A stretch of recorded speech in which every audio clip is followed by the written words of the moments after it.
A lot of people are wondering if it's safe to travel right now. And guess what? You're not wrong for asking yourself that question. Yes, there's a lot going on in the States and out of the country with regard to traveling, airports being shut down, flights getting canceled or delayed, people getting stuck where they are out of the country and not being able to travel. But guess what? People are still traveling. So, with all that being said, let's talk briefly about if it's safe to travel right now. Hey, I'm Kisha with Keep It Plain Travel, and my goal is to help you travel plain and simple. So, let's cut right to the chase. Yes, there's a lot going on in the travel world.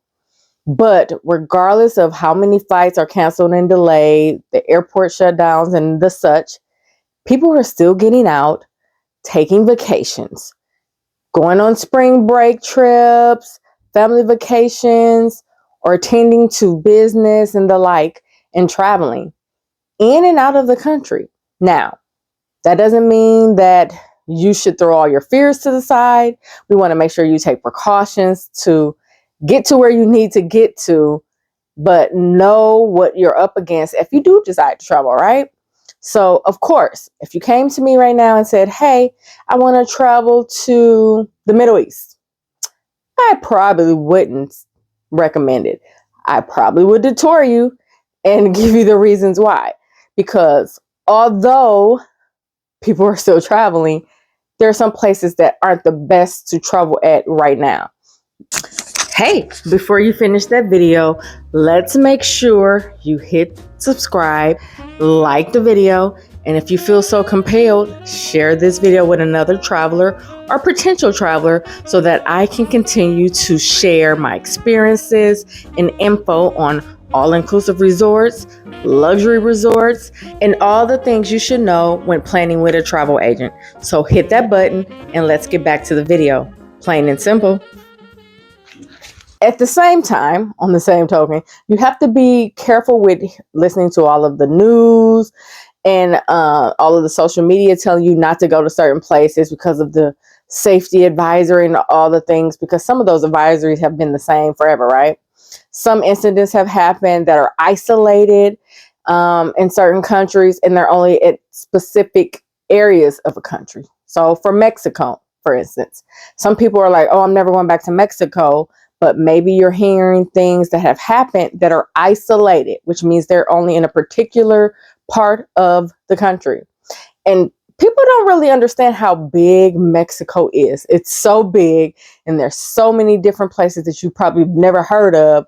So don't rule out Mexico just because you hear about something that is isolated, that had nothing to do with tourists, had nothing to do with a specific person per se, that, you know, in the States, and that made it not safe for others to travel there. I just told someone the other day, in these destinations, tourism is their money maker. So they're going to do whatever they need to make sure tourists feel safe to come to their destination. So whether it be some increased marketing on their part, whether it be lowering prices for resorts and tours and activities, they're going to do what they need to do to make sure people come and visit them and patronize and spend their money, because tourism is $1 billion industry. Travel is $1 billion industry. So, like I always say, if you don't travel, someone else is. Don't let the fear of events that are happening, take your precautions, but there's always going to be something happening that may make you feel like, okay, I shouldn't travel. And then you should just consider accordingly.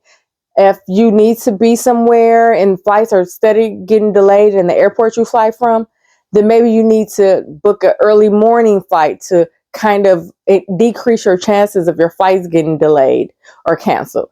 Maybe don't take multiple layovers trying to get somewhere if you can help it. Maybe book farther in advance, even though right now prices for flights are all over the place. But those are some of the factors you got to consider when considering if you're still going to travel and trying to get around some of the hurdles that may come with it. Depending on where you want to go, let's switch up the travel plans. That doesn't mean don't travel because stuff is happening in certain places. Just find somewhere else to go. There's many places you can go out of the country and still be safe, have a great time. I know quite a few, okay? And I know people that are still traveling and reaching out to have me suggest places and book them at places that, you know, may be a switch from where they were going before, just because they have some apprehension, and that's all right. But let's keep you traveled in 2026. Let's keep you up to knowledge. Let's keep you knowledgeable.